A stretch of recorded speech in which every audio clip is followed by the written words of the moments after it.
Self-care is not the answer, at least not the only one. Last year, at the height of the second wave of the pandemic, a close friend turned COVID relief volunteer called me up at 2 in the night. He was having a breakdown. He had been spending days and nights coordinating medical relief hospital beds for multiple strangers across the country. On that day, he was not able to secure beds for 2 people. These 2 people lost their lives. My friend had internalized that this was his fault, that not having access to beds was the reason these people passed away, and that was because of him. He reached out to tell me that he didn't know how he was feeling, and he didn't know how to process these feelings, and if I could help.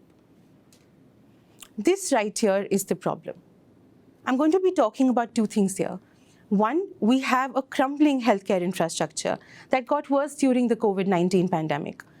Everyday citizens had to turn into call centers overnight to coordinate medical and other relief. It is important and beautiful that we came through for each other, but it's also important to note that these were not individual problems to solve.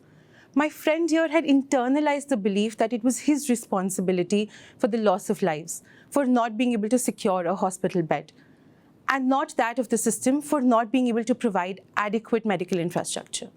The same goes for mental health. Our mental health needs don't arise from us individuals alone and are influenced by who we are, our identities, and the support systems we have. How can the response to this then be self-care alone?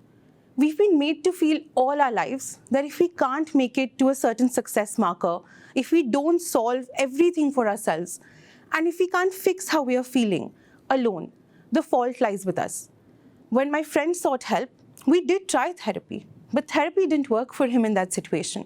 What worked was me bringing together a community of COVID relief volunteers that came together to share, to provide support, and to just process this grief that they were collectively experiencing together.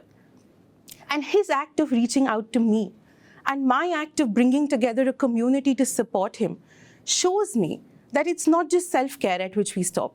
It shows me that there is more to this than just self-care. We've been told all our lives that self-care alone is the solution. But what if I told you that that's a lie? And if it's a solution that doesn't work, then how is it so embedded in our culture, in our behavior, in our practices? Let's look at some numbers. In 2021, the global wellness industry was valued at $1.5 trillion US, with a 5 to 10% year-on-year increase. Last year, $5.1 billion was invested in mental health startups. I urge you to think that would an industry that profits off of this behavior ever truly build solutions that address it? At the same time, parallelly, the World Health Organization released data that says that in the first year of the pandemic, the global prevalence of anxiety and depression increased by a massive 25%. It's the commodification of self-care and its glorification as a sole solution that's a problem, not self-care in itself. Structural causes are often what makes self-care so central to us. We realize that we need something and that the onus of it falls on us, and we attempt to do the right thing, which is self-care. But this falls flat. And why does that happen? Because there are existing structural cracks and socioeconomic inequities that are present in the system. This leads to us feeling deflated and defeated. Self-care started as a form of protest by oppressed communities to care for ourselves when no one else did. It started as a resistance to oppressive systems and was far more community-centered and community-led. In fact, going back to the words of Audre Lorde, they wrote that caring for myself is not self-indulgence, it is self-preservation, and that in itself is an act of political warfare. From then to today, self-care, and consequently physical and mental health, has become about centering the individual as a solution holder to a problem that is in fact structural, while it commodifies small acts of care in neat, ready-to-sell packages. Self-care here is responding to the consequences of systemic inequities, and it does not address the causes. These acts of self-care also exist within system structures and norms that are often impossible to get through alone. Let me walk you through an example of this. Imagine I'm having an anxiety attack. I may do activities that soothe me, like watching TV. I may even choose to go to therapy as an act of self-care or see a psychiatrist. To even be able to go to therapy, I need to find 2 hours in my day that I can be away from work. If I'm a caregiver, then I need to find someone who can care for the person while I'm away. More than anything, I need to find the money to pay for therapy. Therapy may not work for me as well. What alternatives do I have in that case? This is exactly where community care and structural care come into play. How do we understand these? Community care is essentially people coming together to build alternative systems when existing systems are inherently against their well-being. For example, I'm sure each of you has seen a fundraiser to bring in money for medical supplies for someone or for a surgery cost. This is replacing our right from the healthcare system to have right and access to free healthcare. At the same time, structural care is about embedding care in systems, policies, and processes in a way that supports community and self-care and may even make the need for community alternatives like crowdfunding our bills obsolete because we have access to a healthcare that takes care of everyone. We saw that community-centered models worked for my friend.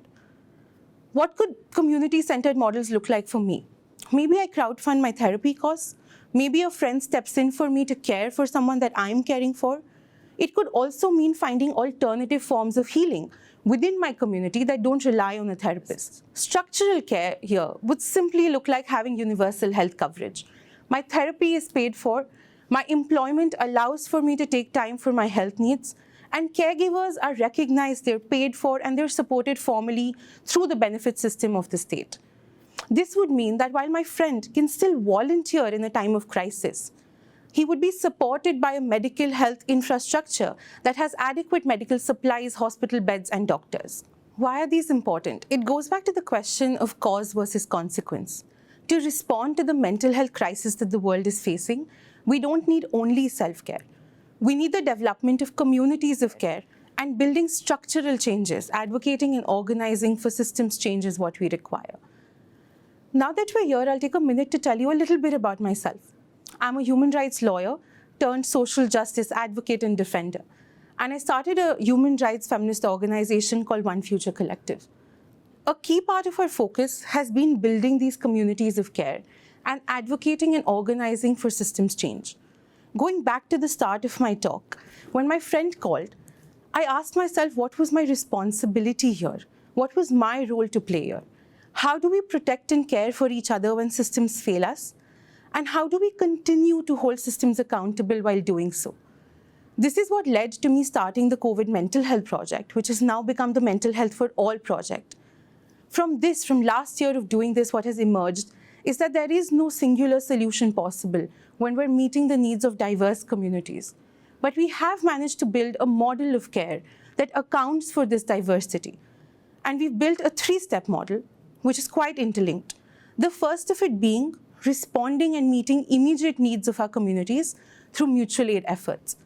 Second is tackling the mental health-related stigma, taboos that exist to be able to create an enabling ecosystem within which this change becomes possible. And third, and most importantly, is advocating for systemic change, not just for mental health care access, but for things like affordable housing, a life free of discrimination and violence, because these are all integral to be able to reach the health outcomes that we're aspiring for.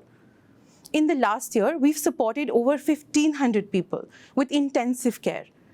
And a key learning for us has been that we need to build models of care that in turn build empowered and resilient communities that can look out for each other while advocating for systems change. Essentially to say, how do we build models that make us obsolete? And this brings me back to the question of self-care. There's nothing wrong with resorting to self-care.